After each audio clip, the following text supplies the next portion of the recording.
ದೇಶದಲ್ಲಿ ಕಳೆದ 10 ವರ್ಷಗಳ ಅವಧಿಯಲ್ಲಿ ಮೀನು ಉತ್ಪಾದನೆ ದ್ವಿಗುಣಗೊಂಡಿದ್ದು 2013-14ರಲ್ಲಿ 95 ಲಕ್ಷ ಟನ್ನಷ್ಟಿದ್ದ ಮೀನು ಉತ್ಪಾದನೆ 2024-25ರಲ್ಲಿ 197 ಲಕ್ಷ ಟನ್ಗೆ ಏರಿಕೆಯಾಗಿದೆ.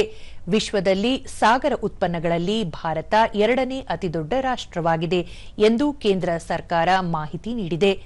ಮೀನುಗಾರಿಕೆಗೆ ಸಂಬಂಧಿಸಿದ ಹಲವು ಯೋಜನೆಗಳನ್ನು 2014-15ರಿಂದ ಜಾರಿಗೆ ತಂದ ನಂತರ 74 ಲಕ್ಷಕ್ಕೂ ಅಧಿಕ ನೇರ ಮತ್ತು ಪರೋಕ್ಷ ಉದ್ಯೋಗ ಸೃಷ್ಟಿಯಾಗಿದೆ.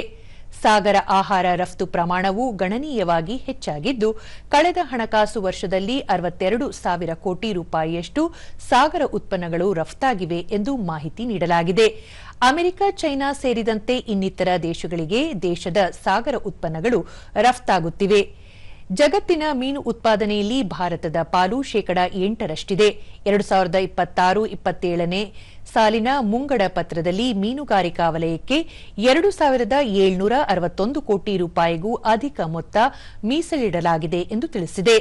ಪ್ರಧಾನಮಂತ್ರಿ ಮತ್ಸ್ಯ ಸಂಪದಾ ಯೋಜನೆ 2020ರಲ್ಲಿ ಅನುಷ್ಠಾನವಾದ ನಂತರ ಮೀನುಗಾರಿಕೆ ವಲಯದಲ್ಲಿ ಗಣನೀಯವಾಗಿ ಬೆಳವಣಿಗೆ ಕಾಣುತ್ತಿದ್ದು, ಮೀನು ಉತ್ಪಾದನೆ ಹೆಚ್ಚಾಗುತ್ತಿದೆ.